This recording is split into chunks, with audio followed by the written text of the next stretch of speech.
It's about 8 or 10 miles. Nice. Do you have an annual pass? I don't. No, it's part of my congressional district. Yeah. Nice, nice. Yeah. So we are with David Penn, and he is running for Congress in Orange County, California, which honestly, it really is one of my favorite places.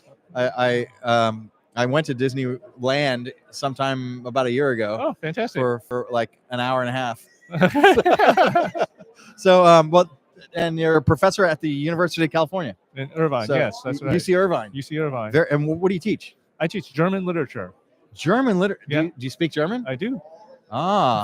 Ich spreche kein Deutsch. So you speak ein bisschen Deutsch. Yeah. Bisschen Deutsch. Yeah, well, bisschen. So, yeah, bitchin', dude. No, so it's different. I wonder if that's the same, where it came from.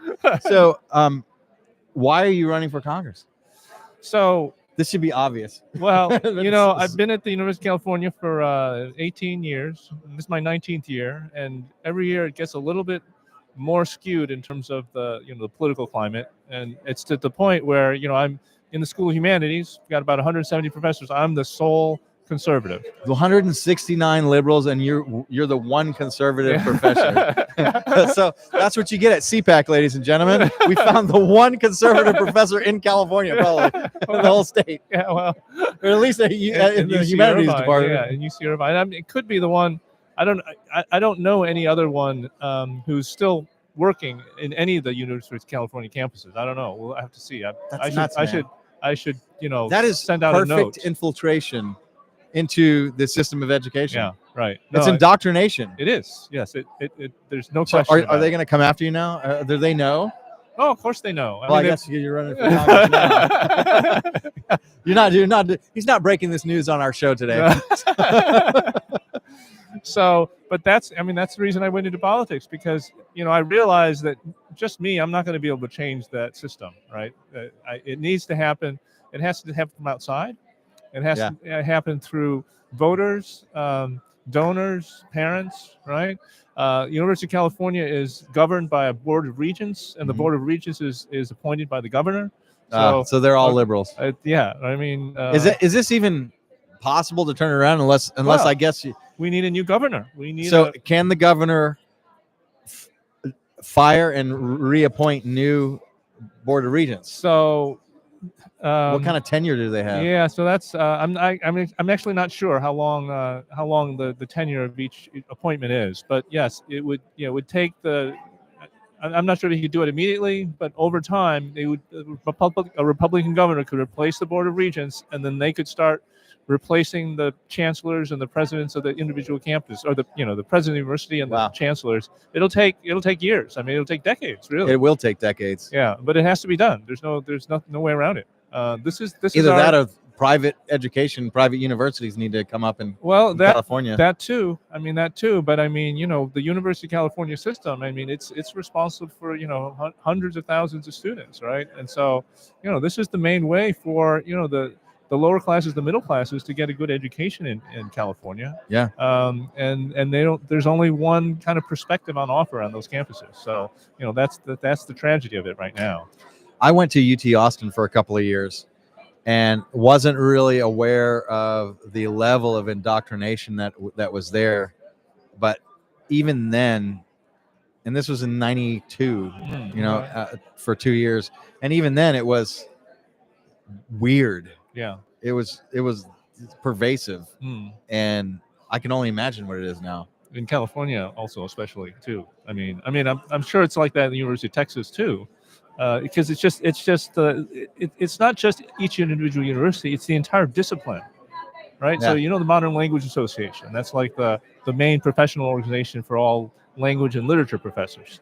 I mean, it's just one voice there. I went there. They have an annual convention. They just had in New Orleans last month, and I'm the only one that's the conservative. In fact, I go there. I went to a session. It was all about academic freedom, and their definition of academic freedom is very different than ours, right? What is it? Well, just to give you a taste, at the end of the session, I raised up my hand to ask a question. I was the only person that raised the hand, right? And the moderator told me, "David, you don't get to ask a question." 'Cause, I mean, everybody knows who I am, right? Oh, I'm the conservative, right? wow. And they didn't want They me don't even want one conservative, to the ask- only one in the room to ask one question. Right? That's Don't crazy. challenge anything with any kind of logic. It was crazy. It was Just crazy. Big Brother. Just Big Brother speak. Only Big Brother. Yeah. No Winston. You Right. sit down. Right? I mean, it's nuts. I mean, but it's the whole discipline, right? All Wow. the language literature professors, they're all kind of in the same. Do students seek you out in order to take your class because you're conservative? A little bit, but it's they don't really know. I mean, I don't. Yeah. I'm not ideological on campus. I teach my stuff, right? I mean, I try to bring. Well, you might be the only one that isn't ideological on the campus. And so people run into me and then they take my classes. But it's not outwardly obvious that I'm the conservative on campus, really, right? I mean, I do teach. I mean, I teach classics of Western literature, and maybe that's a tip off, right? Because people aren't doing that as much anymore, Yeah. right? But it's a situation where I really try and maintain standards. I really try. In fact, I really try really hard to teach different perspectives in my class. Right? I don't want people to be just learning one ideological direction, right? Mm-hmm. So I teach right now. I just taught Adam Smith, and then we taught Karl Marx, right? And so we're comparing them, seeing what's right, what's wrong with each one. So we want students to be thinking. We want students to be learning, right? And that. Do you teach any Thomas Sowell? I have not. No. No. What other type of things do you teach? So I had this one course on economic theory. So I teach Friedrich Hayek, Mhm. teach John Maynard Keynes. I also teach George Bataille in this course. It's a kind of general economy. Aristotle we taught, right? Very interesting. Kind I probably like taking some courses from you. Actually, I don't think they'll let me on the campus of the university. But I mean, I'm not paying that out-of-state tuition. I'm from Texas. Okay. Yeah, that would be a problem, right? But are your courses online? No. Why not? Why in this modern age? Why wouldn't is there an advantage to in person versus online or depends on the class? I mean, so a lot of classes I teach are seminars, right? Mhm. It's hard to do that online. So I really appreciate teaching the seminars. Is there interaction among the students? A lot of interaction. I mean, I promote it. I really want them to engage with the material. I do teach one class. It's an online class, actually. It's a big lecture class. It's about the origin of language. Mhm. It's not generally available. It's you have to register for the class in order to take it. But that is a big lecture. Have you looked into Peterson University? Or is it Peterson Academy or Peterson? No. Jordan Peterson just opened an online university for that type of thing. Right. Yes. I think I would love to see. You should reach out to him. Say, look, I'm the one. I've reached out to you. You need not try and seek any out. There aren't any more. I've completed the search for you. That's right. I guess I could do that. That would be me. Right. Yeah. And offer to teach your classes there. Yeah, maybe. Because if you may be a dying breed, and I hope not. I hope not. I hope that there are more. But get your courses online. In the Peterson Academy, or they're really nicely polishing these courses out. True. And and it's not just the students that manage to be able to get to you in California. It's worldwide. Right. And it's not just students like a guy like me. If I could take your course for $100 online or whatever, I would legitimately take it. All right. Because I think it's very, very interesting. And you should reach out to Peterson or also Prager University. Oh. And I can't see why Prager University. You should be able to give a testimony and do one of those 5-minute PragerU videos of, I am the conservative professor. Hi, I'm the only conservative professor at the entire university. I wonder, and it's probably not even close, is it? Do you think there's one of the professors that's going to come over and go, David, I voted for Trump. Hasn't happened to me yet. No. It's going to be a no. One retired professor did that. Well, yes, but he's retired. I mean, he's safe now, right? Right. Yeah. Well, it takes a lot of courage for you to even have self-identified. Well, I'm tenured now, so I'm using my tenure, right? You know, it's supposed to be protection. You would of have thought academic Donald freedom. Trump was tenured in not being a racist through two, but in 2015, all of a sudden, he became the most racist person in the world. Yeah, right. Even though he didn't do anything different. But well, I find that fascinating. I'm so glad that you stopped by and that I got to talk with you. Oh, you know what? I'm gonna give you one of these. Oh. So I wrote a book. Yeah. This is called a law school planner and performance journal. Yeah. And it's got some instructions at the beginning of it. But Okay. this is the so there's a prepare, a preload, a mental game, like here's what I'm gonna actually do in class. Yeah. And then my action phase, I have my outline and then a reload.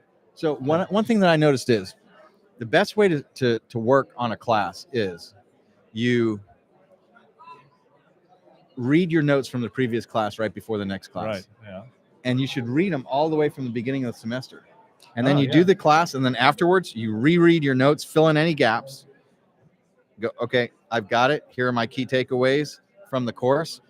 If you did that 10, 15 minutes before class and 10, 15 minutes after class, that's your prep. That's all of your study for the course. Yeah. Because you've remembered, kept top of mind. Right. Because memory, too many people, they try and cram it in and it's out just as fast. Right. As Yeah. opposed to if you get just short, frequent. Yeah. No, I That actually is the training. totally agree with you. In fact, I build that into my classes. I mean, I start every class with a preview or a review of the previous class.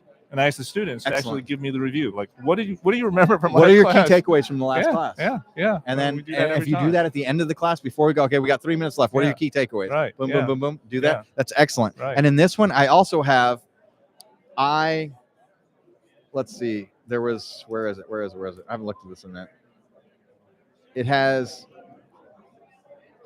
I met someone's new. Whose name did I meet? And did I save their contact information? 2 people every class. Right. Because it's as much who you know as what you know, right? Yeah. So why are you burning the opportunities to not make meaningful contacts at every class? Just do 2 a class and then write them down. And now you've made a log of it, and I've got their contact information. Yeah. And this is that course. They'll keep these for forever. It has a nice cover on it. I'm going to give you this as my gift. I'll autograph it to you, and then for any students. Thank you very much. And no, actually, I'm the faculty sponsor of the Federal Society there at the excellent. university. Yeah, so I can excellent. pass it on. And if you got any students that are interested in going to law school and we can't talk them out of it, then I'll tell them what they need to know and going in, and tell them to subscribe to the podcast, because we talk about those type of things. Oh on the yeah, show I mean, some of my interns on my campaign, several of them want to go to law school. In fact. Oh, excellent. Yeah. Excellent. Right. So pick one of them out and okay. and take a look at this. But it's a really great system for excelling through the classes. Yeah, no, I believe it. Just what you told me.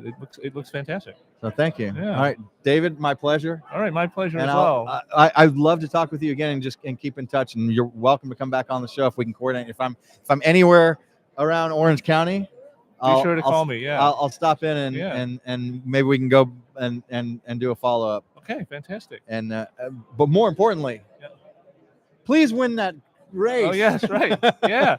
So davidpanforcongress.com. You know, if people want to support me, they can go to that. Absolutely. Website. So look, we keep talking about we want conservatives in education, and we need conservatives that know about education in Congress, because we need this message to be spread out and how we can fix these things. Your message is important. He's an important candidate. I would highly recommend supporting him with your anything that you feel compelled. If you got the ability, send it to his campaign. What's the address one more time? davidpanforcongress.com. DAVIDPANFORCONGRESS.com. Exactly. Yes. David Pan for Congress. Yeah. David Pan for Congress. This is the Lawyer Dana Show, and we are approaching the end of our CPAC coverage. We're about to have to break down. Thank you so much for watching all of our coverage. Please like, subscribe, tell us what you think in the comments.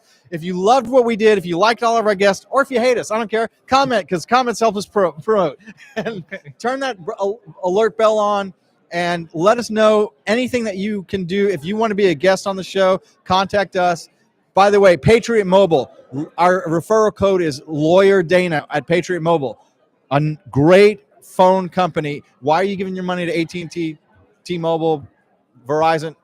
They're not supporting great conservative causes. Sign up for Patriot Mobile. You should do that too. Okay. Use Lawyer Dana as a referral code. All right. And we will see you soon.